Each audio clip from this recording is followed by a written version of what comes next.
Sejahtera, Shalom, Om Swastiastu, Namo Buddhaya, salam kebajikan, salam sehat buat kita semua, Bapak Ibu, teman-teman. Hari ini kita kick off, ya, memulai Research Day, satu waktu yang dipersiapkan secara khusus, dialokasikan secara khusus oleh Fakultas Psikologi UI, khususnya oleh unit riset dan pengabdian masyarakat, di mana siapapun ya yang memiliki studi, riset, kajian atau kemudian pengabdian masyarakat yang ingin dibagikan, di-share, dipresentasikan, itu diberikan waktu secara khusus dan oh iya. Biar kelihatan. Oh ya di sini. Yang paling pas kayaknya di sini ya. Ini enak nih rasanya. Enaknya sebenarnya begini ya. Aneh kan tapi kan. Enaknya kayak gini membelakang yang di belakang. Gak apa-apa. Oh ya. Tapi saya emang enaknya melihat muka sendiri ya.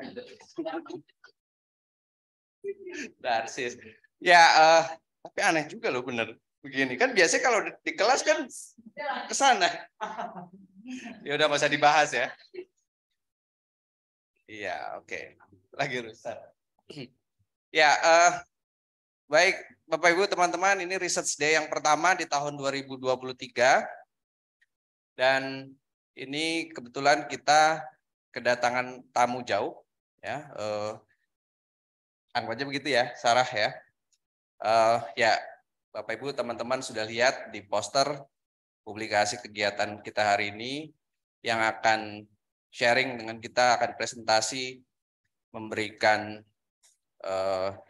cerita tentang studi yang sudah dilakukan, yang sudah selesai kan ya. Ya. Bersama kita hadir bintang tamu kita yang ada di sebelah kanan, kemeja warna marun, yang memang agak sedikit berubah, berbeda penampakannya. Kalau di poster rambutnya panjang, tetapi di sini setelah dilihat aslinya rambutnya pendek. Ada Dr. Sarah Nila, ya saya biasa memanggilnya Sarah karena saya sudah kenal kurang lebih ya hampir setahun ya, Sarah ya, hampir setahun. Selain bintang tamu utama kita ada Sarah, di sini saya lihat secara offline sudah hadir ada Mbak Debbie. Mbak Debbie kalau yang belum kenal Mbak Debbie nggak kelihatan, Mbak Debbie maju dikit dong Mbak Debbie. Ini kita buat acaranya serius tapi santai. Santai aja. Nah ini Mbak Debbie ini yang punya acara ini karena Mbak Debbie adalah manajer riset dan pengabdian masyarakat Fakultas Psikologi UI. Jadi nanti siapapun yang diundang akan diundangnya oleh Mbak Debbie kalau diundang untuk sharing presentasi di Research Day. Terima kasih Mbak Debbie. Lalu kemudian ada Mbak Ira. Ya, halo Mbak Ira. Mbak Ira, sekretaris fakultas. Mbak Luh, Mbak Vivi. Mbak Vivi. Oh enggak, ini pas kebetulan ini di sini ada Mbak Wuri. Lalu saya harus ke sana ya. Lalu kemudian di sini ada teman-teman dari IPB ada juga ya. Ini konstituennya masanya Sarah. Lalu kemudian saya lihat ada mahasiswa S2, S3 yang sedang studi di S1 ada juga ya. Oh, ya tadi ada siapa namanya? Ya. Ya, kamu juga ya? Iya, oke. Ternyata lengkap. S1, S2, S3 lengkap. Dan juga hadir teman-teman online yang hadir secara online. Beberapa nama saya kenal, saya familiar. Tadi sudah saya sempat sebut. Ini adalah juga yang pertama kali kita coba lakukan Research Day ini secara hybrid. Ya, jadi yang punya waktu bisa hadir ke kampus, datang ke ruangan ini. Ruangan ini adalah juga baru kita uji coba nih untuk Research Day, ya karena ini adalah ruangan yang disebut dengan Smart Classroom. Jadi kita bisa mengadakan acara secara ya. Jadi pokoknya kalau pengen smart masuk ke ruangan ini, Smart Classroom. Jadi ada teman-teman yang hadir secara offline, lalu online di sini sudah lumayan banyak ya, terus bertambah. Saya perhatikan tadi awalnya 20, 24, sekarang 26. Saya yakin semua sudah tidak sabar menunggu, ingin mendengarkan Sarah untuk presentasi. Tapi sebelum kita mulai, saya Diki sebagai moderator, saya mau cerita sedikit sebelum nanti saya share CV-nya Sarah, tapi saya mau cerita sedikit tentang bagaimana saya berkenalan, berinteraksi dengan Sarah. Saya kebetulan bersama Sarah sedang dalam satu kolaborasi riset, ya, di mana melibatkan kami Fakultas Psikologi UI dengan Durham University, gampangnya dibacanya seperti itu, tapi kalau orang di sana membacanya Durham, ya, Durham University gitu. Durham, tapi kayaknya lebih enak sebutkan Durham University. Dan juga ada ITB, lalu kemudian ada IOM, ada beberapa institusi lain. Termasuk juga ada partner di Nepal. Jadi saya dan Sarah, dan kebetulan kenapa Sarah ada di Depok hari ini, karena kami baru saja menyelesaikan pengambilan data ya untuk satu studi yang kebetulan dilakukan di Bandung. Jadi paslah Sarah datang ke Indonesia. Jadi Sarah datang dari Inggris, dari Durham ke Jakarta, Bandung, lalu kemudian saya culik ke Depok gitu, untuk bisa sharing studinya ya yang sudah selesai dilakukan sebelum Sarah bergabung di proyek ini ya, yang bersama Durham atau Durham University. Nah, karena saya tahu Sarah sedang menjadi untuk proyek ini sebagai postdoctoral research associate atau postdoc researcher untuk proyek dengan Durham University ini. Tapi saya juga tahu Sarah juga sebelum postdoc di Durham itu juga postdoc di UCL ya, University College of London. Jadi saya pikir karena yang hadir ini mahasiswa S1, S2, S3 ya, saya minta secara khusus Sarah nanti bisa share juga ya gimana caranya mewujudkan bisa postdoc ya di luar negeri, karena ini postdoc Sarah yang kedua. Jadi saya pikir bukan hanya untuk kita mendengarkan cerita tentang risetnya Sarah, tetapi saya minta Sarah untuk cerita bagaimana dia bisa meraih posisi postdoc. Dan ini udah yang kedua kali gitu ya. Dan mudah-mudahan nanti ada yang menyusul, siapapun yang hadir offline atau online gitu ya, postdoc. Jadi kalau yang masih S3 juga biar cepat-cepat selesai S3-nya gitu ya. Yang S1, yang masih S1 cepat-cepat selesai jadi sarjana ya, supaya habis itu lanjut S2, yang S2 juga biar terinspirasi cepat-cepat selesai S2 lanjut S3 supaya kemudian nanti seperti Sarah ya, postdoc gitu. Harapan saya begitu, bisa menginspirasi. Semangat ya. Demikian teman-teman, ini sedikit introduksi tentang Research Day dan siapa yang akan bersama kita, kenapa kemudian saya mengundang secara khusus Dr. Sarah Nila untuk sharing dengan kita semua, sharing tentang risetnya, sharing juga tentang pengalamannya meraih postdoc ya. Tanpa berpanjang lebar, saya serahkan langsung ke Sarah. Tapi sebelumnya saya mau bacakan sedikit informasinya sedikit sebentar ya, Sarah ya.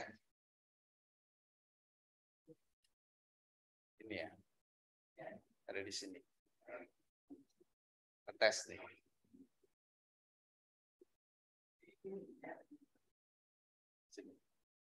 Ya, presenter kita. Oh, clicker ya.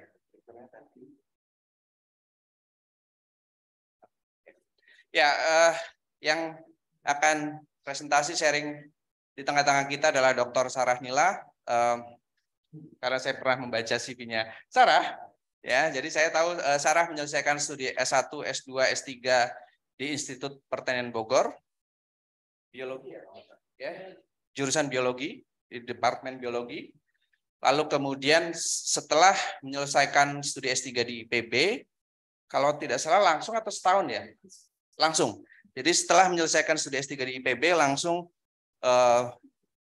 melanjutkan ya postdoc di University College of London. Kalau tidak salah, seingat saya area itu antropologi Ya, di Departemen Antropologi. Jadi dari biologi ke Departemen Antropologi dan sekarang bersama kami di dalam research project. Ya, di research project yang saya terlibat kerjasama Durham University, Fakultas Psikologi, ITB, IOM, kami mengerjakan satu research project yang berjudul ini Face Up Project. Face Up itu singkatan dari faktor saya tiba-tiba lupa. Tapi intinya aja lah, intinya ya. Ini sebenarnya singkatan, saya benar-benar tiba-tiba lupa. P-nya tuh saya ingat particulate.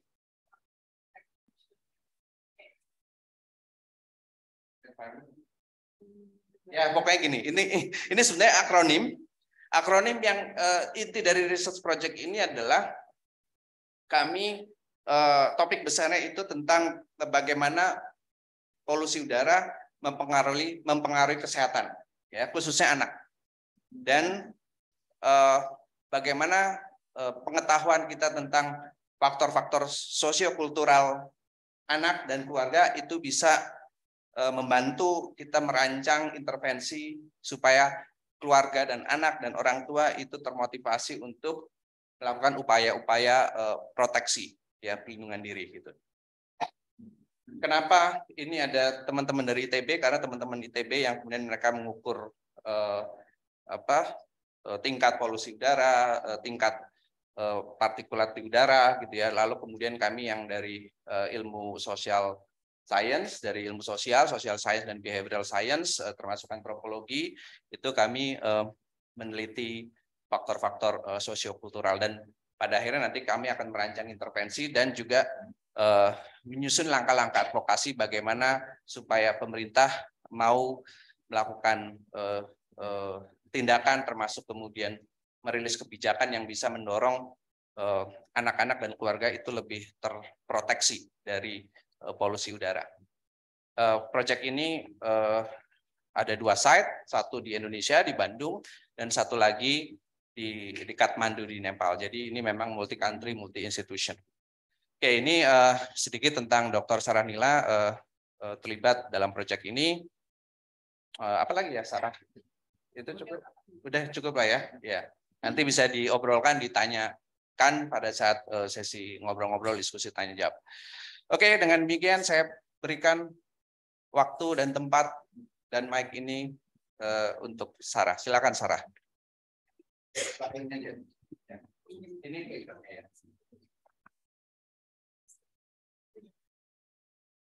Selamat siang. Perkenalkan, tadi seperti yang Pak Diki sudah bilang, nama saya Sarah Nila, biasanya dipanggil Sarah.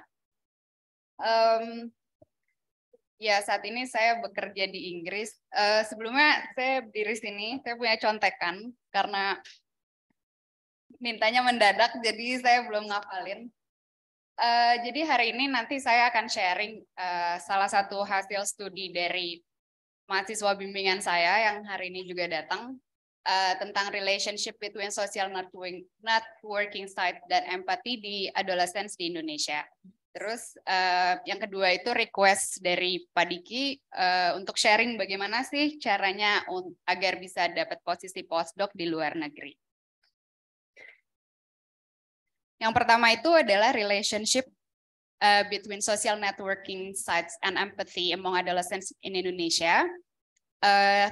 Ini dikerjakan oleh kami, salah satu mahasiswa bimbingan saya namanya Cutina Mutia, dan kami mohon untuk tidak men-share hasil penelitian ini karena masih dalam review.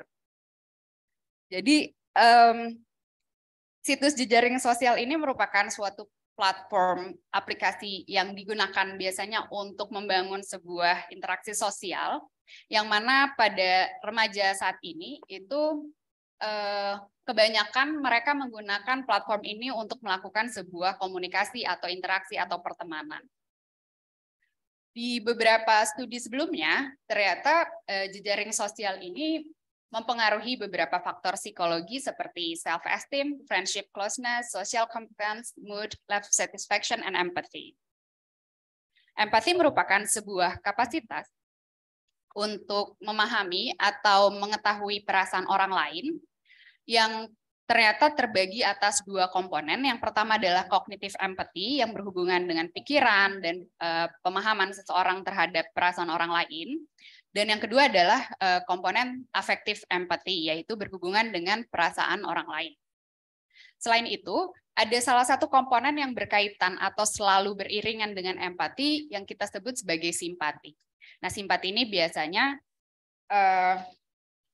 adalah bagaimana kita merasa prihatin terhadap perasaan orang lain yang sedang dalam penderitaan atau sedang mengalami sebuah masalah. Dan empati ini sangat penting untuk hubungan sosial atau hubungan interaksi baik dengan teman, keluarga, atau dengan orang lain. Maka dari itu, oh ya, ini yang itu nggak bisa kita. Oh, ini mungkin mau dicek dulu karena nanti. Oh ya. Sorry ya. Iya nggak apa-apa.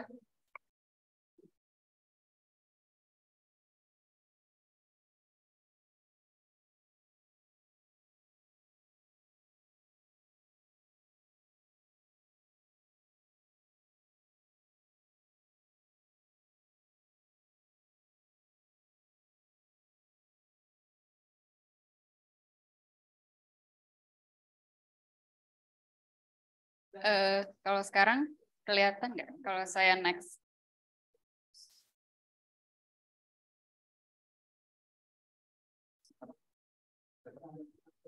Kalau nggak di slideshow. Kalau gini kelihatan. Kalau saya nggak bergerak.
Berarti saya ulang dari awal.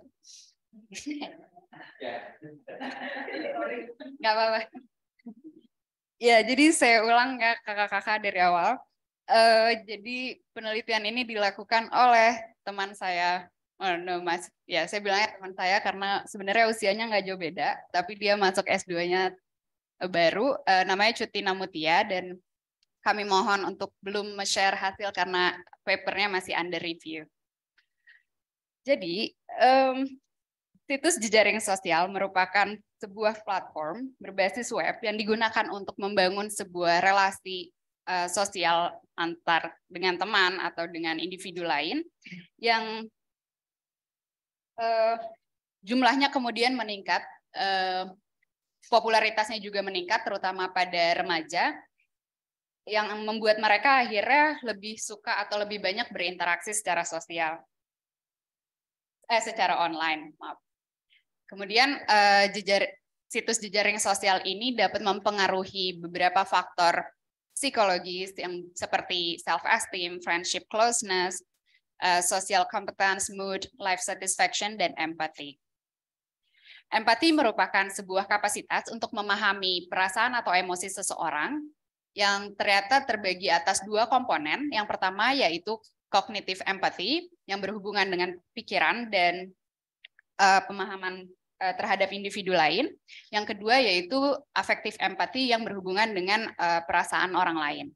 Selain itu ada salah satu komponen juga yang selalu beriringan dengan empati yang kita sebut sebagai simpati.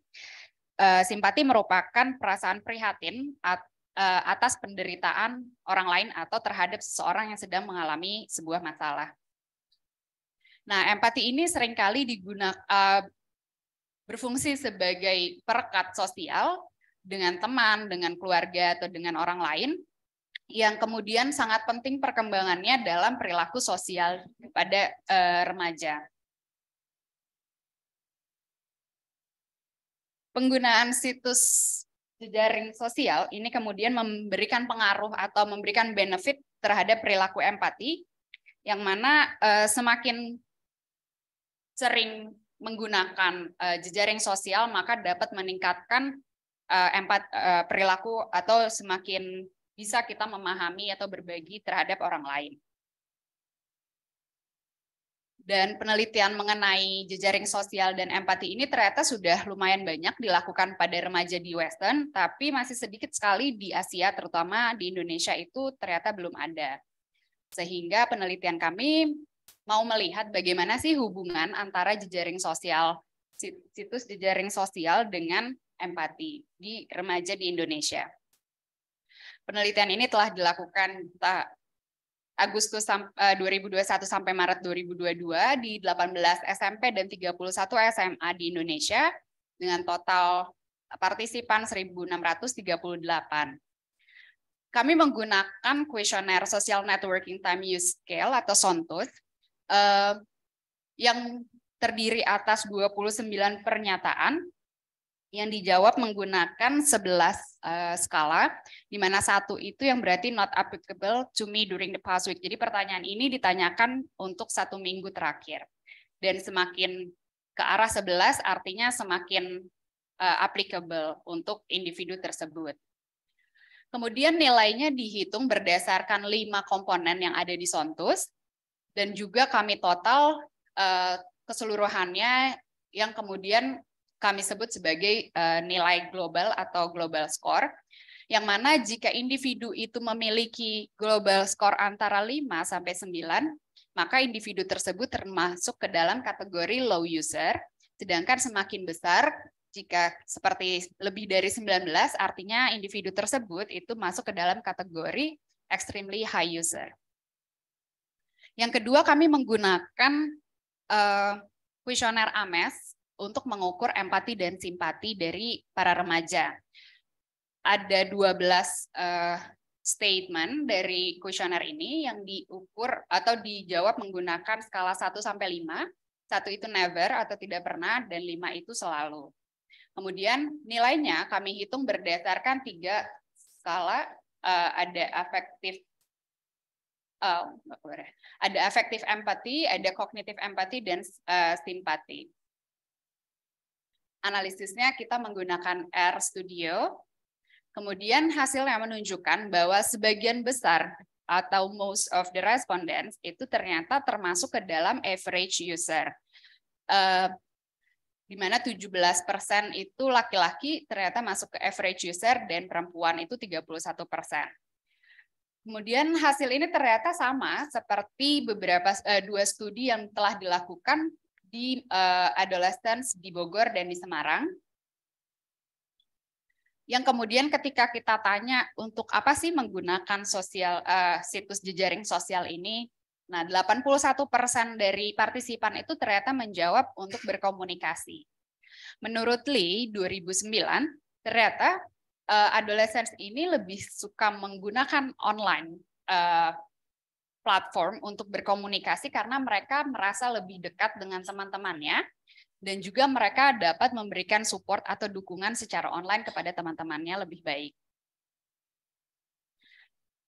Lalu untuk hasil dari empati dan simpati, kami mendapatkan hasil sebagai berikut, di mana nilai rata-rata dari kognitif empati dari seluruh partisipan adalah 3,38 dari 5, afektif empatinya 2,9 dari 5, dan simpatinya 4,3 dari 5. Yang artinya, karena ini self-report, jadi remaja di Indonesia mengaku bahwa dirinya memiliki paling tinggi adalah simpati dibandingkan empati itu sendiri.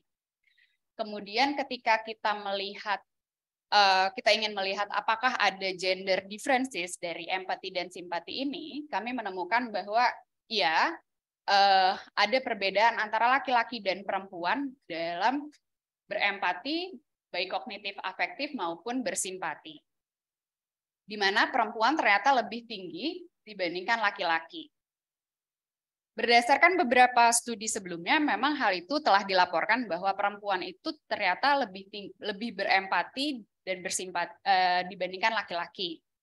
Karena perempuan itu dianggap lebih dapat memahami perasaan orang lain atau mengerti ketika orang lain dalam kesulitan, atau bahkan mereka lebih mudah untuk recognize, mengetahui emosi dari seseorang. Bentar, saya nyontek dulu bagian ini. Dan kemudian juga ditemukan adanya perbedaan aktivasi pada bagian otak yang berhubungan dengan perilaku empati, yang kemudian juga berhubungan dengan perkembangan struktur dan fungsi otak terkait sehingga membuat kualitas dari social relationship ini jadi lebih baik atau tidak. Lalu kami juga mau melihat beberapa hasil atau korelasi antara apakah empati ini berpengaruh nggak sih terhadap waktu penggunaan sosial media ketika kita lagi punya waktu luang. Nah, yang pertama itu adalah hasilnya menunjukkan bahwa pada waktu luang yang meningkat itu adalah kognitif empati dan simpati.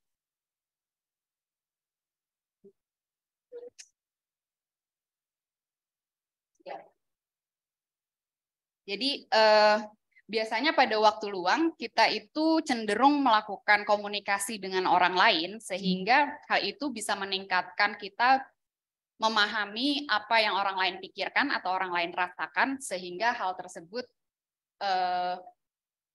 bisa memaintain friendship, dan jadinya kualitas dari pertemanan itu pada remaja itu menjadi lebih baik. Dan ketika kualitas dari pertemanan itu lebih baik, maka hal itu juga mendukung bagaimana seseorang itu bisa berempati atau memahami perasaan orang lain. Kemudian yang kedua adalah bagaimana hubungan antara empati dengan waktu mereka yang berkaitan dengan akademik. Hasilnya menunjukkan hanya simpati saja yang berhubungan, yang berkorelasi secara signifikan.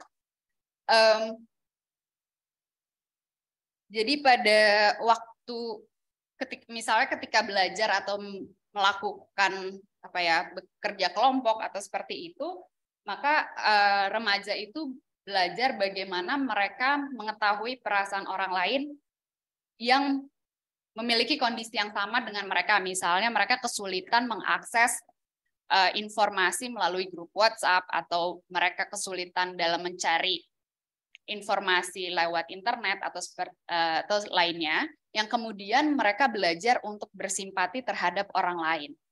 Seperti itu. Yang mana prediksinya adalah simpati ini tidak selalu mereka lakukan ketika mereka ketemu secara in person.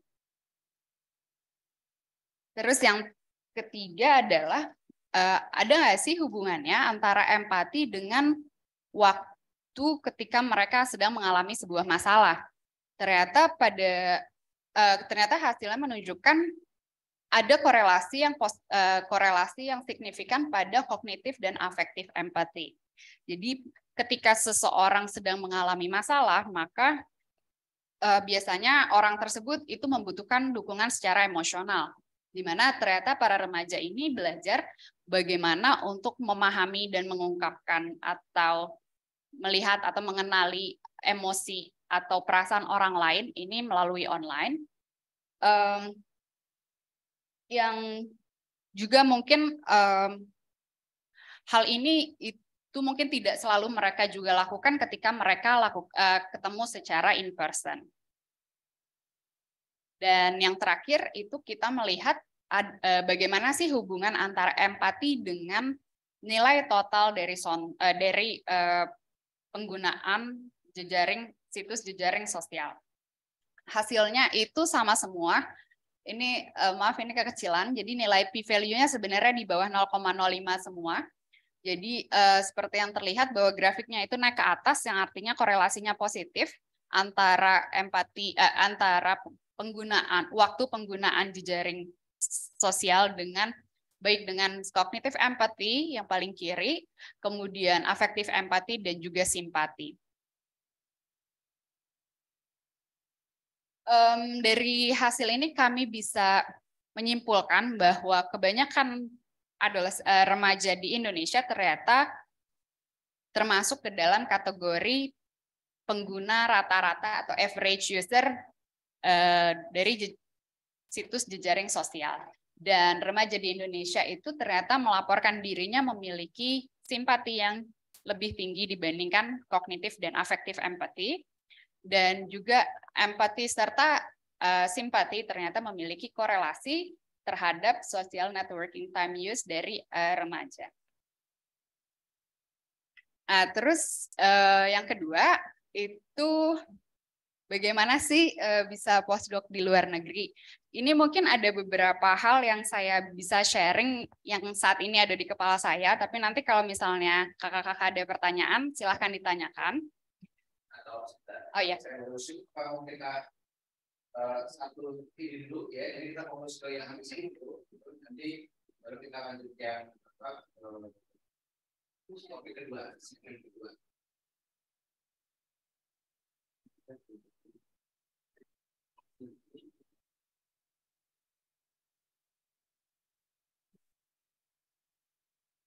Tes.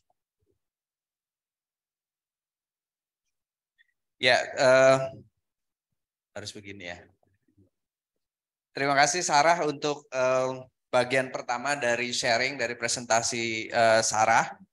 Tadi sudah di-share oleh Sarah. Oh, stop share. Di sini juga lihat ya.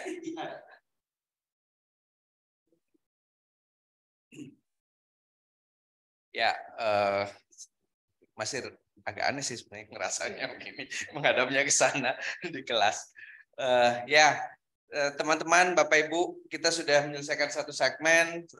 Topik yang pertama, hasil studi yang tadi dilakukan oleh Sarah bersama teman-temannya, bersama mahasiswanya juga bisa dibilang seperti itu tadi ya, tadi Sarah ya.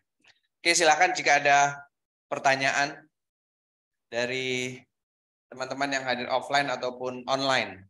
Kalau yang online, mau tidak mau saya harus minta untuk memberikan tanda ini, raise hand.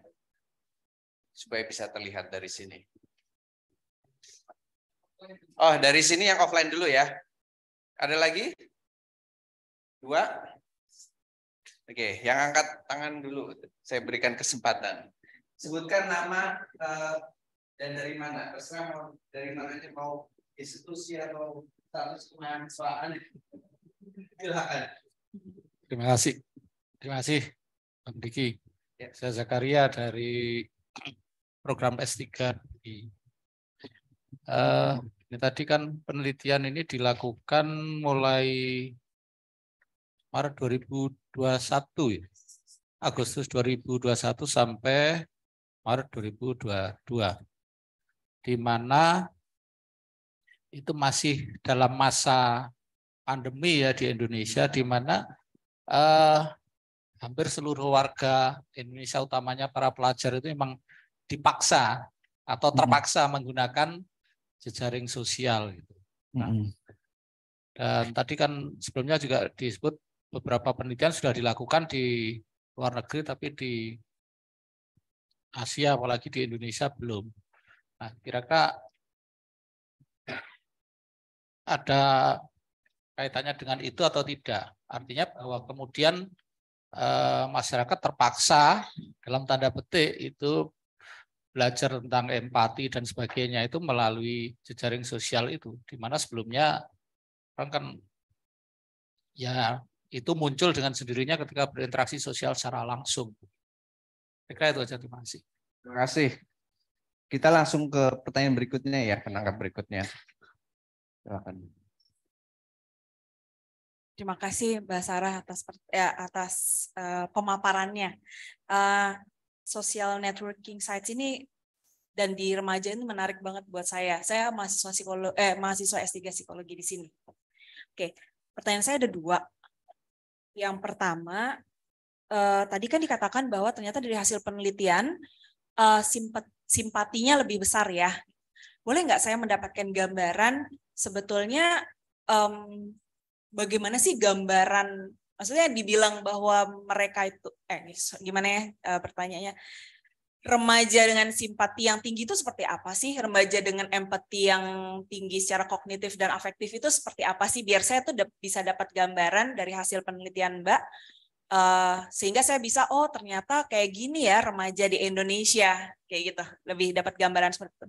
Dan yang kedua, tadi juga dikatakan bahwa tadi di Indonesia belum ada ya tentang SNS ini dengan empati ini. Nah, apakah di awal penelitian ini tim peneliti memiliki asumsi bahwa kemungkinannya akan berbeda antara remaja di Indonesia dengan remaja yang ada di Eropa tadi, yang banyak banget di Western ya, yang sedikit Asia, Indonesia belum ada. Jadi apakah memang punya asumsi bahwa di Barat itu berbeda dengan Asia dan Indonesia sehingga perlu dilakukan di Indonesia itu. Jadi maksudnya berbedalah kemungkinannya seperti itu. Itu sih. Terima kasih Mbak Sarah. Terima kasih. Saya cek dulu. Ini kedengeran ya kami? Saya ngomong gini. Oke, ini saya taruh sini aja. Daripada double-double. Ini juga aneh gitu ya pakai gini. Serba aneh lah, nggak apa-apa lah. Dikerjain Mbak Debbie ini yang pertama. Ya, nanti besok Mbak Debbie gantian jadi moderator. Balas dendam. Ini kan kita santai ya. Teman-teman yang hadir online di Zoom, adakah yang ingin mengajukan pertanyaan? Belum ya kayaknya ya. Belum ya kami ya, belum ada ya. Oke, baik. Silakan ditanggapi oleh Sarah. Terima kasih atas pertanyaannya. Cut, mau jawab yang mana? Iya. Jadi tadi pertanyaan dari Bapak, kira-kira waktu pengambilan sampel itu mempengaruhi atau tidak dari hasil ya? Sebenarnya kemungkinan untuk terjadinya perubahan kalau menurut saya itu sangat kecil karena misalnya kita ketahui bahwa sekarang itu kan masuknya generasi Z ya, mereka terlahir dengan internet, jadi mau tidak mau memang dari lahir sudah terpapar oleh internet. Kemudian jadi ketika mereka masuk ke sekolah itu mereka sudah mulai belajar bagaimana menggunakan situs jejaring sosial. Jadi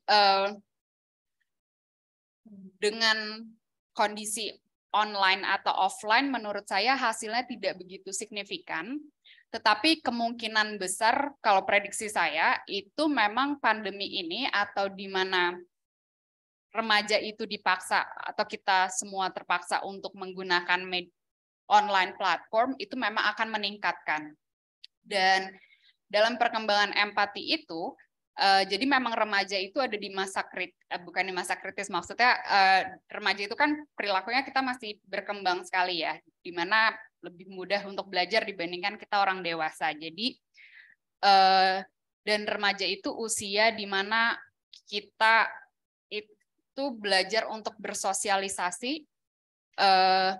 Jadi mereka akan mencari cara bagaimana mereka itu bisa berteman atau bersosialisasi atau berhubungan dengan orang lain. Ketika media yang ada adalah online platform, maka mereka akan menggunakan media tersebut untuk melakukannya.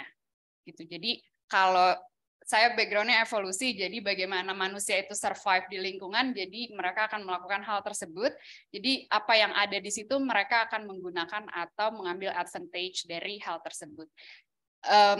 Tapi in general jawabannya waktu pengambilan sampel antara offline dan offline mungkin tidak berbeda nyata, tapi bisa meningkatkan seperti itu. Gimana Pak? Oke. Terus saya kasih kesempatan teman saya buat jawab ya Bu.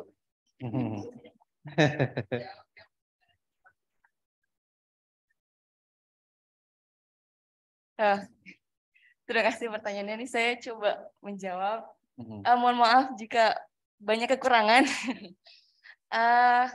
Kalau dari yang saya baca, simpati dianggap nilai simpatinya tinggi. Itu kalau dari kuesionernya, berarti si anak remaja ini ikut merasakan apa yang temannya rasakan gitu, kurang lebih. Maaf, ikut merasakan kesusahan yang temannya rasakan gitu. Tapi tidak secara maaf. Oke, maaf. Apa tadi? Ya, jadi kalau misalnya contohnya gini. Misalnya temannya ada yang sedang merasakan kesedihan gitu karena kehilangan kucing kesayangannya gitu. Kemudian temannya seperti mengungkapkan, turut berbelasungkawa ya gitu, yang sabar ya, seperti itu. Itu bisa dikategorikan ke dalam simpati gitu. Tapi tidak ikut merasakan secara emosional gitu atas kehilangan kucing tersebut gitu. Itu hanya simpati. Dan di Indonesia ini ternyata remajanya itu yang paling tinggi itu simpatinya gitu dibanding dengan empatinya gitu. Jadi bersimpati belum tentu berempati. Kalau berempati itu sepertinya lebih dalam gitu kayak ikut merasakan emosionalnya. Itu pertanyaannya paling begitu.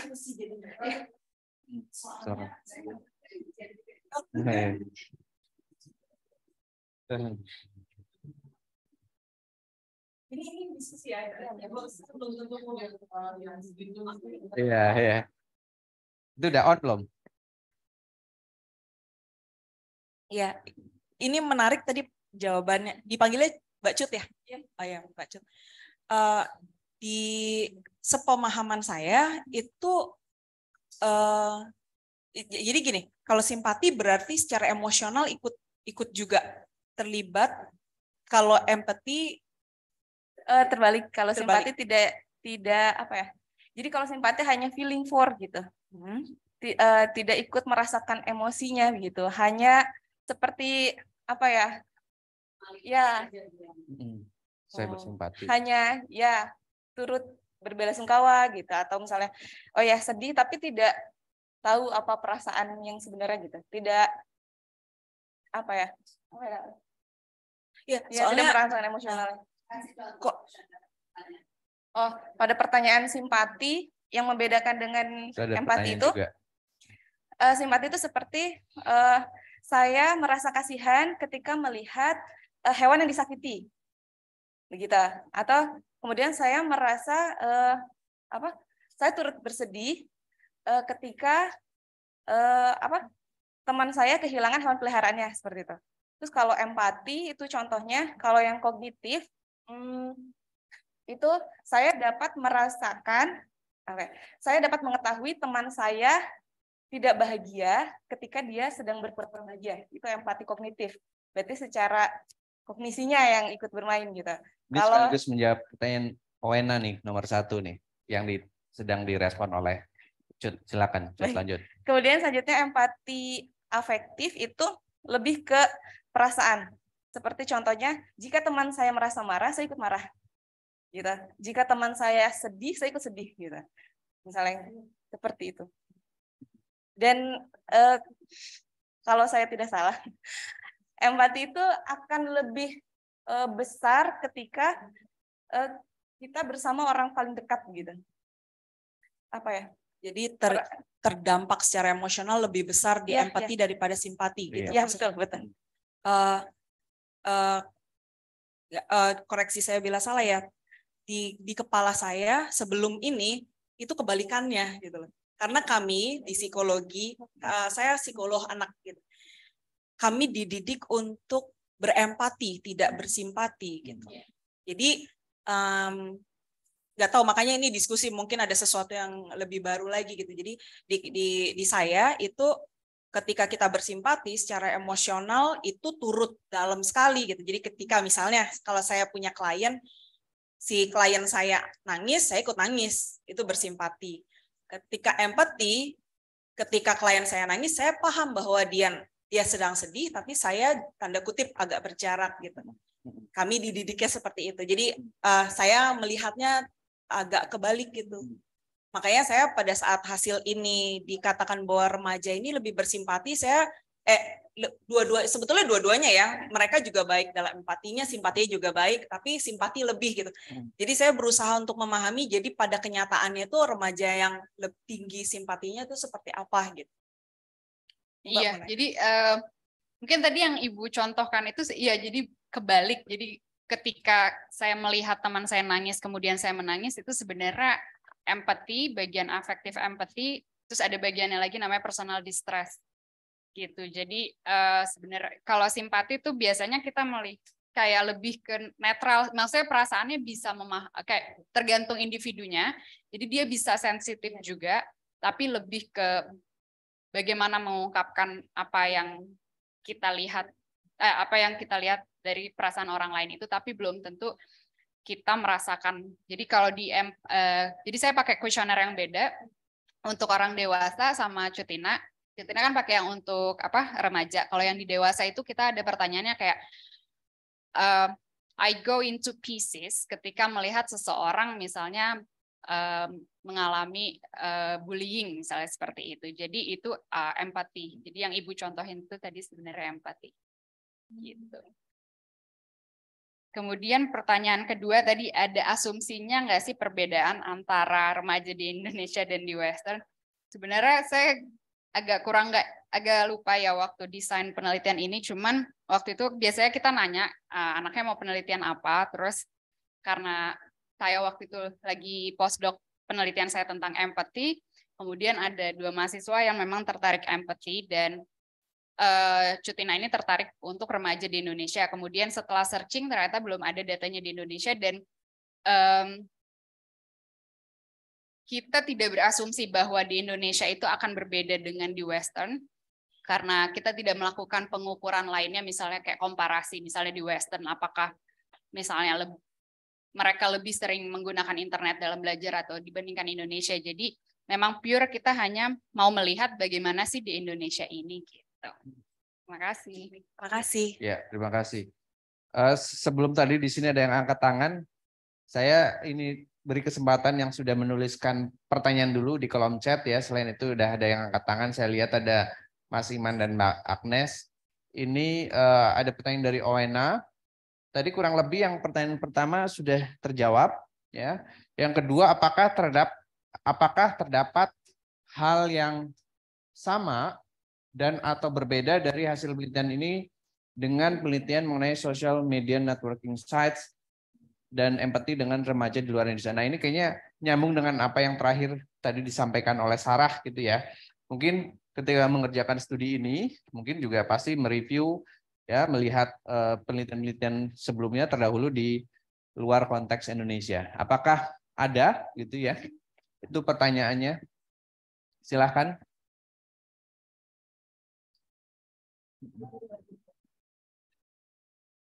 Terima kasih untuk pertanyaannya. Tadi apakah ada perbedaan ya yang nomor 2 itu hasil penelitian tadi apa? Oh, yang di Indonesia dan di luar negeri. Itu kalau yang ini nomor 2. Ya, kalau saya baca dari penelitian sebelumnya itu seperti di Belanda misalnya gitu, di Cina rata-rata paling besar itu di negara kolektivis ya. Apa? Di negara-negara budaya kolektif. Ya. Iya. Jadi di Western tidak jauh lebih rendah gitu, tapi jika dibandingkan dari hasilnya, dari angkanya memang lebih besar seperti di negara Asia seperti Cina, kemudian di Indonesia mungkin dengan penelitian yang kemarin baru kami lakukan gitu, dibanding dengan negara dengan kultur individualis gitu. Oke, ya. Terima kasih. Oke, kita lanjut dulu ya yang di sini ya, yang online. Ini ada pertanyaan dari Kusumasari. Oke, jauh-jauh nih. Selamat siang, Pak Sarah. Oke, langsung saja. Indonesia ini negara kepulauan dengan taraf SES yang berbeda-beda. Bagaimana proses generalisasi social media networking sites remaja di Indonesia dengan kondisi jejaring internet di urban dan rural area yang tidak sama dan SES yang tidak sama. Mungkin dari Baik, Sarah, terima silakan. kasih atas pertanyaannya. Jadi karena kemarin salah satu kendalanya itu adalah kita promote kuesionernya itu melalui online, jadi yang kita dapatkan itu kebanyakan dari kelas menengah kelas menengah atas. Jadi kita nggak dapat dari kelas menengah bawah. Jadi dan beberapa sekolah dari kelas menengah bawah itu kemudian menolak untuk berpartisipasi. Jadi kita tidak melihat adanya perbedaan urban dan rural area karena kurang lebih kondisi sosial ekonominya itu hampir sama rata. Terus untuk sampel size itu saya lupa ada cara ngitungnya, pakai statistik kita pakai R.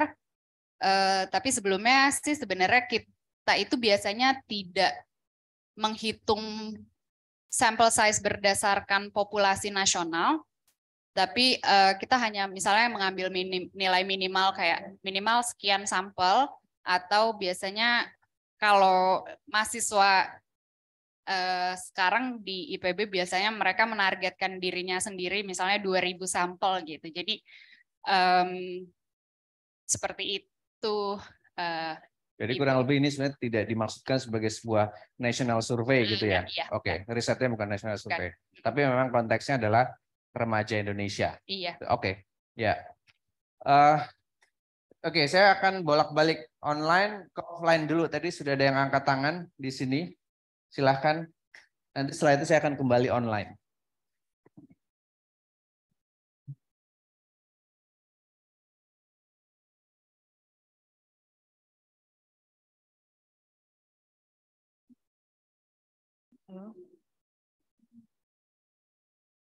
Halo. Ya, sudah terdengar. Sebenarnya saya tadi angkat tangan karena pengen menanggapi diskusi yang antara Mbak. Oke, Itu sebetulnya. Tapi sebenarnya saya mau mungkin meluruskan atau mungkin ada update. Sebelumnya perkenalkan saya Atika, mahasiswa magister psikologi di UI. Kebetulan semester kemarin itu saya nulis SLR tentang empati dan tentang dimensi-dimensinya. Jadi saya lumayan membaca tentang dimensi-dimensi kognitif, afektif, dan yang membedakan antara empati ini dengan variabel-variabel lain karena banyak yang mirip dengan simpati, compassion, dan sebagainya gitu. Dan yang saya baca yang membedakan antara simpati dan empati itu justru adalah kognitif empatinya. Jadi ketika seseorang itu bersimpati, dia tidak bisa memisahkan antara emosi dia dengan emosi orang lain gitu. Jadi kadang-kadang nyatu gitu. Tapi dengan adanya kognitif di empati, dia bisa memisahkan, ada kognisinya, dia bisa memisahkan kapan dia harus, oh ini terlalu larut nih ke dalam emosi orang lain, kapan dia harus stop, kapan dia harus masih lanjut. Karena kadang-kadang kalau terlalu larut kan tindakan yang diambil jadi terkadang bisa jadi kurang sesuai gitu. Tapi maksudnya makanya tadi pengen ikutan diskusi juga gitu. Maksudnya mungkin ada pandangan atau perspektif lain gitu. Terus juga saya mau tanya untuk yang SNS ya, yang SNS ini apakah ada perbedaan? Kalau tadi kan di empati dan simpatinya aja dijelaskan gitu. Sempat dibahas atau sempat dicari tahu juga gitu mungkin dalam ketika mengolah data untuk di dampaknya terhadap kognitif dan afektif empati secara terpisah itu seperti apa gitu, karena akhir-akhir ini kayaknya saya lumayan lihat kognitif dan afektif empati ini mulai ditelitinya secara terpisah gitu, jadi satu-satu bagaimana dampak satu variabel terhadap dimensi ini, afektif dan kognitifnya gitu. Terima kasih. Oke, terima kasih. Silakan, mau langsung ditanggapi, Sarah? Terima kasih. Sekalian, ada lagi ya, Tanggung nih.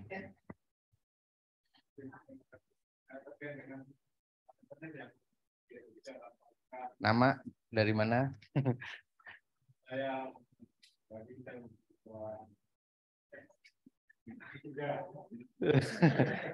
temannya Vivi. terkait dengan media juga ya. Ini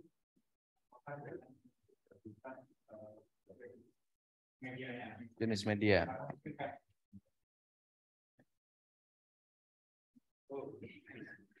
karena mungkin perilakunya mereka yang menggunakan Twitter, Facebook, Instagram ataupun yang lainnya kan mungkin berbeda. Apakah dibedakan seperti itu atau digeneralisasikan? Ya, kan jenis aplikasinya kan macam-macam ya. Kalau kita bisa lihat, kalau orang menggunakan Twitter itu jauh lebih barbar dibanding dengan mereka yang menggunakan Facebook. Facebook itu lebih banyak ceramahnya, ataupun yang di Instagram itu hanya pamer-pamer aja gitu. Bahkan kalau nggak salah saya pernah membaca, saya lupa itu artikel atau opini bahwa pengguna media sosial sekarang itu malah tidak punya empati atau simpati begitu. Karena begitu ada kecelakaan nggak dibantu dulu, justru divideokan terlebih dahulu begitu. Nah itu aja sih. Terima kasih. Ya, silakan mungkin langsung dari Sarah. Terima kasih tadi Kakak atas bantuannya untuk menjelaskan perbedaan kognitif, afektif, empati, dan simpati. Kemudian pertanyaan untuk apakah ada dampaknya penggunaan sosial media tadi ya terhadap kita nggak sempat berdiskusi tentang dampak nggak sih ya. Tapi seingat saya di psikologi di UCL itu ada yang belajar tentang bagaimana pengaruh sosial media juga terhadap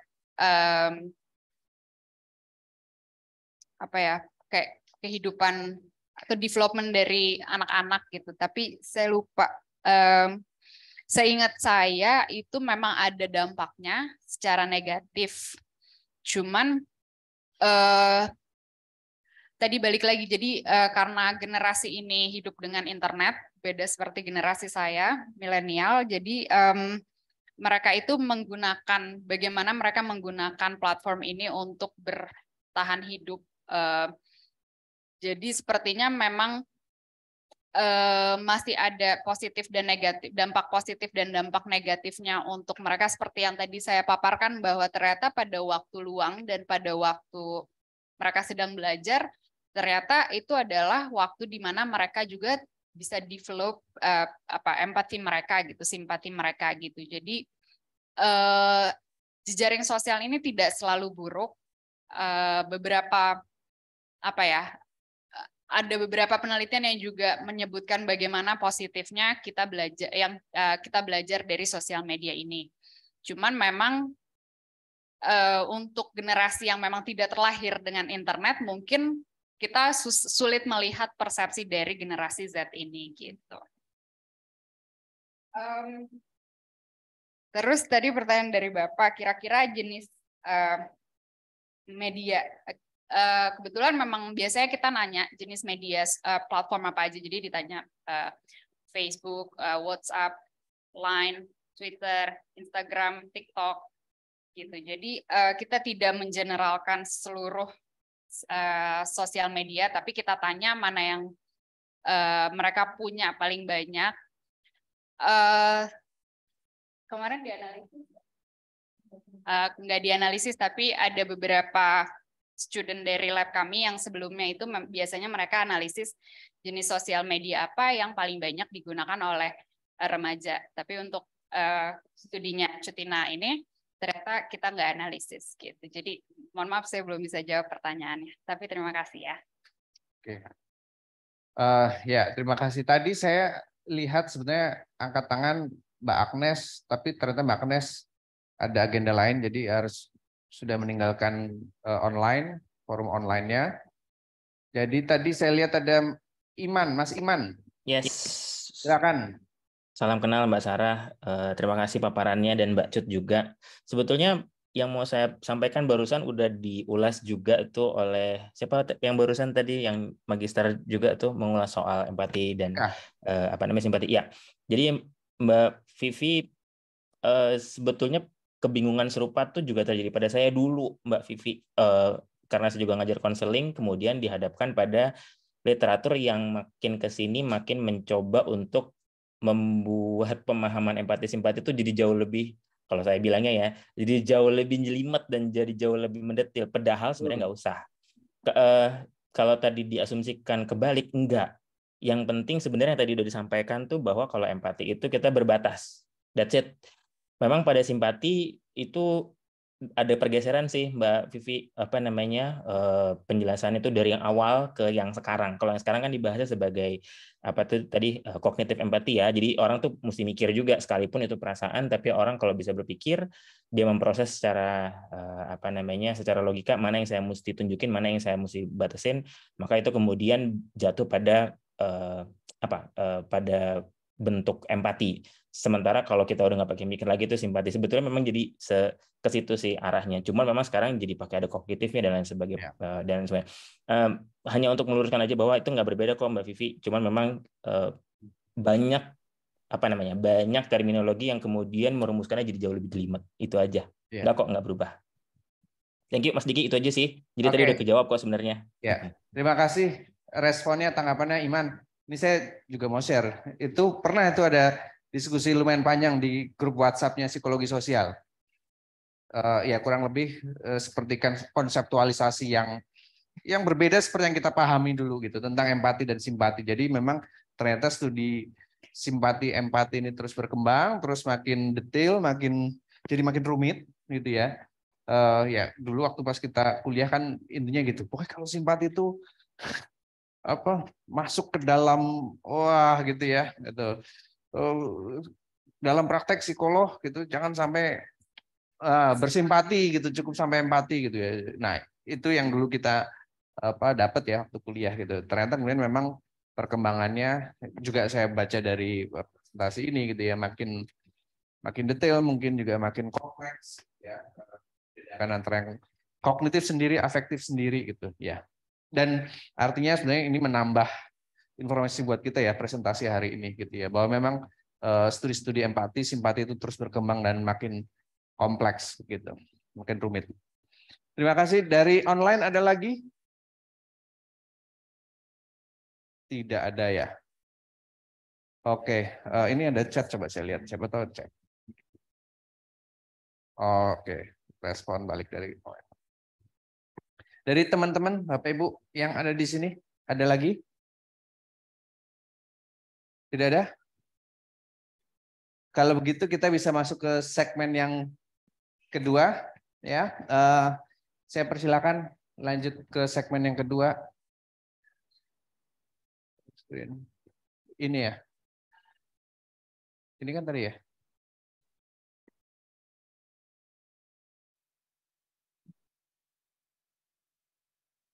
Iya,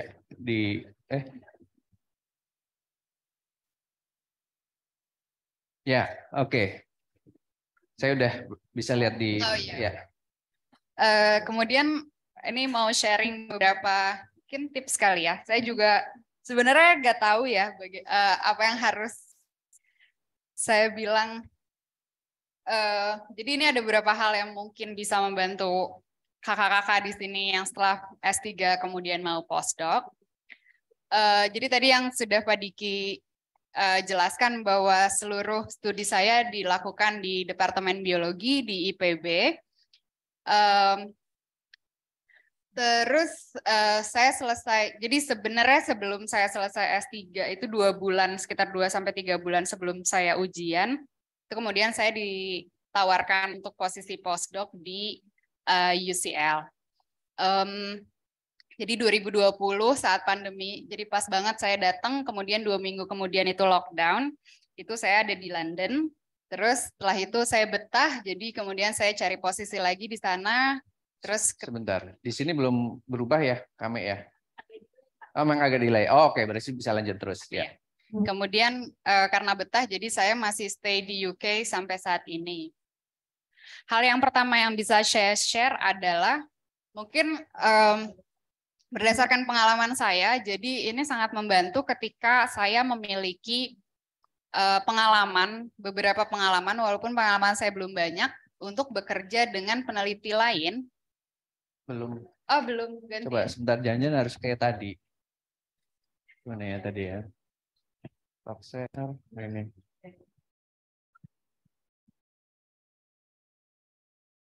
Coba. Oh. Malah ditutup.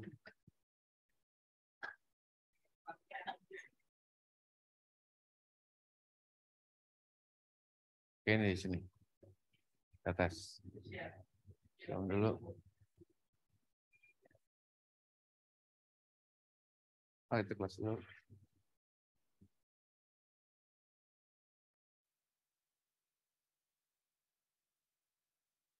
Ya, sudah. Iya, jadi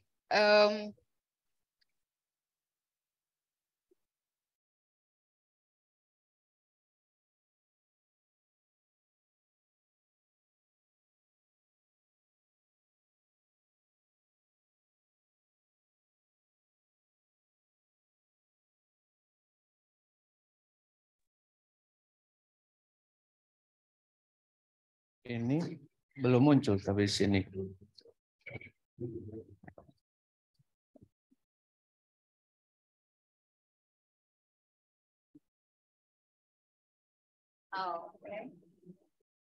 Ini. Ya. Oh, ini nih tadi. Coba. Iya. Berarti harus optimize. Oke, memiliki beberapa pengalaman melakukan penelitian dengan peneliti dari luar negeri. Jadi kalau misalnya semakin lama kakak-kakak itu bekerja, mungkin semakin sering semakin banyak kakak-kakak punya pengalaman untuk riset. Jadi saya mulai penelitian itu tahun 2011, waktu saya baru mulai S2. Jadi penelitian saya di S2 itu memang tentang perilaku primata. Jadi saya memang suka penelitian terkait perilaku, dan saya mulai dari primata dulu. Di 2011 itu ada orang Jepang datang, kemudian saya belajar dari mereka. Terus di 2012 ketika saya ada di tahun terakhir S2 saya, kemudian saya juga ditawarkan untuk membantu peneliti dari Jepang, beda orang, tapi masih satu institusi, untuk gen buta warna dan intertaste reseptor pada monyet di Pangandaran. Dari situ kemudian saya belajar dua hal. Yang pertama itu tadi tentang perilaku ekologi, jadi perilaku di luar. Kemudian saya juga belajar tentang gen.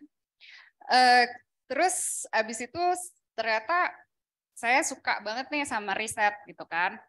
Terus di 2012 sampai 2014 itu saya punya gap year untuk cari scholarship untuk S3.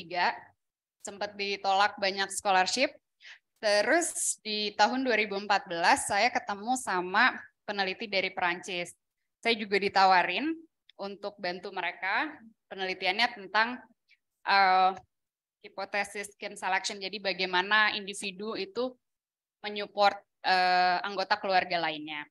Ini dilakukan juga di Indonesia. Kemudian dari penelitian ini saya suka banget nih sama peneliti ini. Jadi beliau akhirnya saya minta menjadi pembimbing saya S3. Nah, dari situ kemudian karena peneliti ini adalah pembimbing saya, jadi di tahun 2015 saya diminta beliau juga untuk membantu ngambilin data untuk penelitian kidal di Flores. Jadi saya 2015 sudah mulai S3, terus sebelum mulai penelitian saya diminta dulu nih, bantuin dulu ke Flores gitu. Kita penelitian kidal. Waktu itu juga sebenarnya sempat mau penelitian menopause, tapi akhirnya kita kayak ended up cuman kidal aja. Terus di 2017 itu saya lagi mau nyusun disertasi. Pembimbing saya juga akhirnya minta saya, ini ada proyek lagi nih, gitu. Tolong bantuin dong ngambilin data untuk perilaku adaptasi masyarakat terhadap lingkungan beresiko. Jadi kita penelitian di Gunung Semeru, melihat apakah ada perbedaan perilaku antara mereka yang tinggal di daerah terdampak erupsi sama yang tidak terdampak erupsi. Terus saya selesai di 2019 karena 2020 Maret itu saya berangkat ke UK. Nah, dari sedikitnya ini, dari sedikit pengalaman saya ini, kemudian saya merasa bahwa pembimbing saya itu bisa melihat bagaimana saya bekerja, kemudian mereka mempromosikan saya ketika ada posisi postdoc gitu. Jadi postdoc saya yang pertama adalah rekomendasi dari pembimbing yang Perancis ini. Karena udah 3 proyek yang saya kerja bareng beliau gitu. Terus yang kedua juga yang membantu menurut saya adalah punya publikasi internasional atau juga nasional kali ya. Anyway, publikasi gitu. Jadi publikasinya itu tidak hanya bisa bareng sama kolaborator dari Indonesia maupun yang dari luar negeri. Jadi dari beberapa kerjaan saya tadi, kemudian saya terbantu nih dapat beberapa publikasi gitu. Yang paling kiri itu yang kerja bareng orang Jepang, yang tengah itu bareng orang Perancis, terus yang 2 bawah kanan ini bareng kolaborator saya di Indonesia. Kanan atas itu ketika saya udah di London gitu. Terus dari sini kenapa publikasi itu penting? Karena ketika kita mengajukan, kita submit aplikasi, ternyata mereka baca publikasi, iya Pak Diki ya, dulu dibaca ya. Soalnya yang pertama kan saya nggak apply ya, saya langsung direkomendasi. Cuman terus yang posisi yang kedua ini yang bareng Pak Diki saya apply, terus kayaknya dibaca ya. Dibaca. Jadi dan bukan karena saya orang Indonesia loh, karena panelnya bukan cuma saya. Jadi ada beberapa dari ketua penelitinya, terus pembimbing saya yang sekarang. Terus waktu itu juga kan diwawancara ada Pak Diki gitu. Jadi memang kata beberapa orang itu publik. Jadi ada 2 setahu saya. Kalau saya kan basic, kalau saya masuknya natural science. Jadi kita lebih publikasinya di artikel ilmiah. Tapi teman saya yang di sosial antropologi, mereka bilangnya better kalau mereka publish di buku gitu. Jadi tergantung bidangnya kakak-kakak di sini gitu. Jadi kalau misalnya memang untuk ke depannya merasa better, lebih baik di publish di buku, jadi silakan publishnya di buku. Tapi kalau background saya itu kita di jurnal ilmiah. Kemudian ini juga ada beberapa tambahan publikasi yang sedang saya kerjakan, yang saya setelah bekerja dengan Pak Diki nanti juga akan mencari sebuah posisi baru, semoga permanen. Terus yang ketiga itu mungkin yang membantu juga adalah ikut serta ke dalam konferensi, seminar, atau workshop atau meeting internasional, yang mana banyak, kita bisa bilang bule ya, banyak bulenya di sana atau orang-orang dari luar negeri yang memang kompeten untuk meningkatkan network kita dengan orang lain. Dan juga yang saya rasa juga membantu adalah dengan mengikuti kegiatan ini, kemudian orang lain bisa tahu kita kerja apa gitu. Selama ini kalau saya kan biasanya saya nggak pernah cerita sama orang saya kerja apa, saya pikir ya udah ngapain sih gitu kan. Terus untuk taruh di Twitter gitu buat saya malu, ngapain sih, bahasa Inggris saya masih jelek. Tapi ternyata hal itu berfungsi ketika misalnya datang conference atau apa gitu, ketika ngobrol, oh ini yang saya sitasi ini bapaknya gitu. Kemudian dari sini hadir sih kayak kayak networking, terus nanti misalnya bisa tukeran email atau informasi, atau kemudian bisa ngobrol dan lain-lain. Terus saya pernah ditanya, jadi saya ketemu sama salah satu profesor, kemudian koleganya pembimbing saya bilang, tanya postdoc gitu. Jadi ternyata nggak apa-apa tanya. Ada posisi postdoc nggak, walaupun baru ketemu sama profesor terkenal itu gitu. Jadi ini tim saya untuk yang volcano, terus ini kolega saya di UCL. Jadi melalui mereka saya bisa dapat postdoc untuk volcano ini, untuk postdoc pertama, untuk yang UCL postdoc kedua. Karena untuk postdoc kedua itu sebenarnya saya nggak baca advertisement-nya gitu. Jadi teman saya yang kiri atas itu yang kemudian baca, kemudian dia forward ke saya gitu. Jadi melalui teman pun ternyata bisa kita dapetin info postdoc. Nah, jadi di UCL College ini kolega-kolega saya di UCL ini kemudian kita bertukar informasi, ini ada postdoc nih mau nggak, nih ada postdoc nih mau nggak gitu. Jadi nanti kalau kakak-kakak butuh posisi postdoc, mungkin saya bisa share kalau saya temuin, atau Pak Diki juga mungkin bisa share. Terus yang keempat itu adalah mungkin bisa tanya sama supervisor kita, atau bilang sama supervisor kita, saya mau postdoc loh, kalau misalnya ada posisi boleh diinformasikan nggak gitu. Karena jadi ini komisi pembimbing saya, 3 orang dari IPB, 1 orang yang dari Perancis ini. Saya paling terbuka sama yang paling dari Perancis ini untuk akademik saya. Jadi beliau tahu sekali saya mau apa dalam karir akademik saya, dan saya selalu bilang sama beliau. Jadi makanya beliau yang merekomendasikan saya untuk postdoc pertama. Kemudian untuk postdoc kedua, beliau juga mendukung untuk bagaimana saya karena itu wawancara pertama saya dalam hidup saya, untuk kehidupan akademik saya. Jadi waktu itu pertama kali saya wawancara Pak Diki. Ya waktu itu grogi banget sih, terus ada Pak Diki juga kan, ini tapi nggak bisa pakai bahasa Indonesia gitu. Terus jadi pembimbing pertama saya ini Bambang Suryobroto juga, saya bilang sama beliau bahwa saya mau postdoc. Jadi kalau misalnya ada posisi saya mau dikabarin. Terus sama Michelle juga saya bilang. Nah yang 2 ini karena bidangnya beda, Kak Beri ini bidangnya neuroscience. Kalau Puji ini bidangnya orang utan. Jadi karena beda background, jadi biasanya saya komunikasinya sama yang 2 pertama ini. Seperti itu. Jadi tapi kakak-kakak juga bisa bilang gitu, karena kayak misalnya Michelle ini selalu dapat mailing list dari berbagai universitas ketika ada posisi postdoc atau ada posisi lainnya gitu. Jadi beliau kemudian bisa forward emailnya ke saya. Kemudian yang terakhir yang ada di kepala saya adalah sekarang tuh banyak banget peneliti-peneliti dari luar negeri, terutama dari UK dan dari Eropa dan dari US, itu yang sharing informasinya lewat Twitter dan mungkin juga Mastodon. Tapi saya belum pakai Mastodon karena masih belum ngerti cara pakainya. Jadi ini sebulan terakhir, informasi sebulan terakhir yang saya dapatkan, Joe Henrich kayaknya terkenal ya di psikologi, beliau kerja di Harvard, kemarin sempat cari postdoc yang mau kerja di Harvard untuk Cultural Evolution.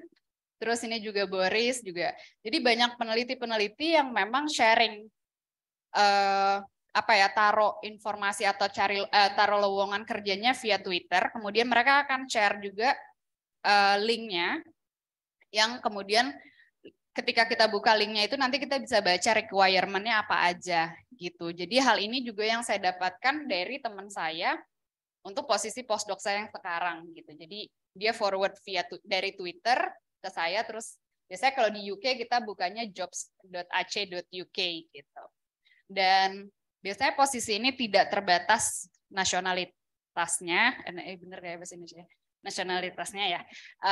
Jadi dari manapun bisa mendapatkan posisi ini, dan biasanya kita juga harus make sure kayak kalau misalnya setahu saya kalau postdoc-nya itu di atas kayak 3 tahun ke atas, universitas biasanya akan ganti reimburse uang visa, tapi enggak insurance.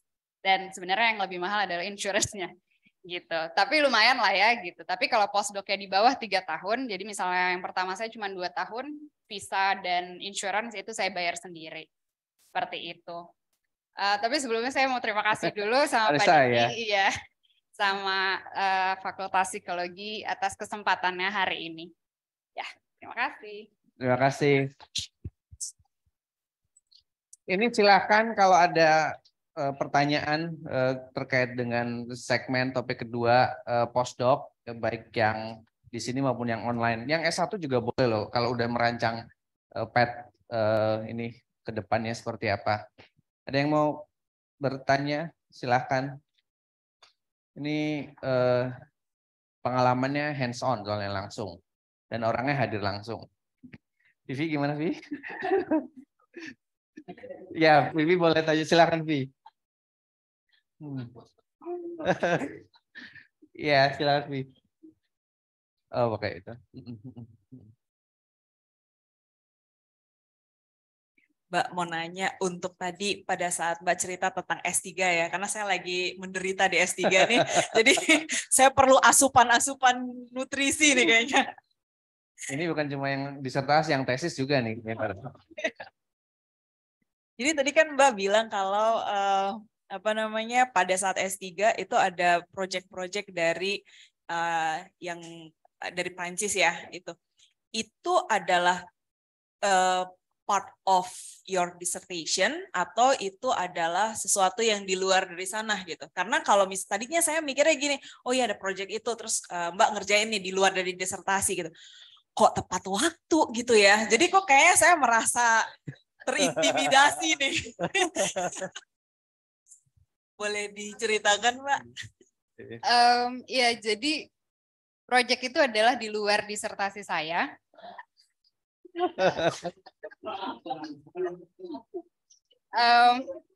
Jadi sebenarnya gini, ini juga tips yang saya juga berikan buat teman-teman saya di lab yang mau S3. Jadi karena kita tuntut, saya nggak tahu kalau di UI, tapi kalau di IPB itu kita lulus minimal 2 publikasi ya S3. Zaman saya 2 publikasi, 1 internasional, 1 boleh internasional, boleh nasional. Tapi saya lupa syaratnya apa, harus publish atau submit atau review, itu saya nggak ingat. Cuman kebantunya saya dari pembimbing Prancis itu, jadi dia udah punya timeline. Jadi saya pengambilan datanya itu sebenarnya udah sebelum saya mulai S3. Itu membantu sekali. Jadi 2014 itu ketika saya project, jadi sambil nyari beasiswa itu saya sambil data collection untuk S3 saya. Jadi di tahun pertama itu saya analisis untuk 1 paper. Kemudian di setelah 1 paper itu submit kan. Terus di tahun kedua saya koleksi data di 6 bulan pertama. Terus analisis data, kemudian kita submit. Jadi 2 publikasi. Terus di 2015 itu untuk yang KIDAL, seingat saya itu saya baru masuk S3 tuh kalau nggak salah masih ada kuliah. Cuman saya lupa deh. Pokoknya kayak saya ada waktu luang atau saya bolos kuliah, saya nggak ingat. Tapi di bulan itu saya ikut gitu. Jadi karena apa ya? Saya kan nggak bisa nolak ya ketika pembimbing bilang bantuin ya gitu kan ya. Terus ya udah iya gitu kan, jadi pergi gitu. Jadi sebenarnya yang apa ya, jadi tipsnya adalah mungkin ketika udah punya data, buat saya sih anaknya langsung dianalisis ya gitu. Terus juga apa ya, hambatan buat saya juga kalau kita nulis publikasi adalah bahasa Inggris ya gitu. Nah kebetulan pembimbing saya walaupun dari Perancis tapi beliau postdoc di US, jadi bahasa Inggrisnya juga lumayan bagus. Jadi ya jadi apa ya, kayak mungkin langsung cepet-cepet ya. Cuman kalau yang saya tahu kemarin tuh di Universitas Durham ini anak S3-nya juga kalau nggak salah yang saya temuin itu beberapa, cuman ada side project-nya tuh cuman 1 ketika mereka S3 gitu. Jadi mungkin memang saya berlebihan sih, cuman maksud saya cuma memberi gambaran bahwa side job. Iya gitu. Jadi tapi ada bukan pengalaman project, lain. Job, ya. Pembagian waktunya harus bagus juga ya? Pembagian waktunya sih ngap sih Bu dulu. Tapi saya mungkin beda kehidupan ya. Saya sangat suka bekerja, jadi saya tidak bisa berhenti bekerja. Even weekend, even liburan, saya selalu bawa laptop, saya kerja. Jadi iya, karena pembimbing saya yang Perancis juga tipenya sama. Jadi makanya kenapa kita cocok, karena weekend pun kita suka email-emailan untuk ngomongin data gitu. Terus kayak misalnya saya liburan kemana, terus kayak oh ada ini enggak gitu, jadi nyari topik penelitian gitu. Jadi benar-benar nggak bisa berhenti sih gitu. Tapi mungkin kehidupan pribadinya mungkin beda, jadi memang ya bagaimana memanage waktu dan ya seperti itu Bu. Semoga cepat selesai. Yang online gimana, ada pertanyaan? Oke, sambil menunggu. Kalau saya coba ringkas gitu ya, kalau yang saya apa ya juga lihat dari tracknya Sarah gitu ya, emang kan terlihat bahwa terkoneksi gitu ya. Jadi menurut saya sih kata kuncinya tadi connection ya gitu. Sarah membangun koneksi di dunia akademik, di dunia research itu dari sejak ketika studi S2 ya gitu ya, mulai dari jadi asisten peneliti asing gitu. Jadi connection terus kemudian ya koneksi dengan peneliti, dengan akademisi di luar gitu ya. Maksud saya gini, kenapa saya mau datang ke sini sharing dengan kita? Ya kan kadang-kadang kita ngerasa postdoc apalagi kalau keluar bahasa Inggris gitu ya gitu. Ya Sarah bukan orang dengan berbahasa Inggris gitu ya. Maksudnya dengan sama seperti kita. Sarah studi ya mohon maaf di Indonesia gitu ya, S1 sampai S2, tapi itu tidak menghalangi gitu ya. Bahasa Inggris bukan first language-nya Sarah gitu. Sarah studi S1, S2, S3 di Indonesia, tapi itu tidak menghalangi Sarah untuk bisa dapat posisi postdoc gitu. Dan kita bisa lihat bukan cuma sekali posisi postdoc-nya Sarah. Ini kalau saya buka nih, ini nggak apa-apa lah, ini after interview gitu ya. Waktu Sarah apply posisi postdoc project ini, itu saingan Sarah itu ada yang dari Amerika, ada yang dari Inggris, ya, dari Nepal gitu. Saya bisa bilang dari Durham gitu ya gitu. Durham itu termasuk top university psikologinya di UK gitu ya. Jadi ya itu nggak menjadi apa hambatan gitu ya. Sarah bukan orang apa berbahasa Inggris, bahasa Inggris bukan first language, terus S1, S2, S1, S2, S3 Sarah di Indonesia itu ternyata tidak menjadi hambatan gitu ya. Itu sih. Ada? Oh itu ada yang ngechat. Oh itu selamat siang. Ada lagi mungkin dari sini? Kalau tidak ada, kita bisa tutup, Mbak Debbie. Ya, terima kasih Sarah. Ya, terima kasih menyempatkan hadir di tengah acara pulang kampungnya Sarah. Ambil data sekalian pulang kampung ya, Sarah ya. Terus terima kasih juga semua yang sudah hadir, yang offline di sini dan juga yang online. Dan yang online juga masih bertahan. Tadi saya lihat 36, sekarang masih 35. Terima kasih teman-teman semua yang hadir. Dan ini bukan Research Day yang pertama dan terakhir di tahun 2023. Ini yang pertama, beneran pertama. Kalau ada yang pertama berarti ada kedua, ketiga, dan seterusnya. Mau dibuat seminggu sekali atau 2 minggu sekali atau gimana Mbak Debbie? Ya, jangan juga seminggu sekali ya. Maju ke sini dong Mbak Debbie biar kelihatan. Ya, jadi Research Day ini kita sebutnya Research Day Series karena memang berseri.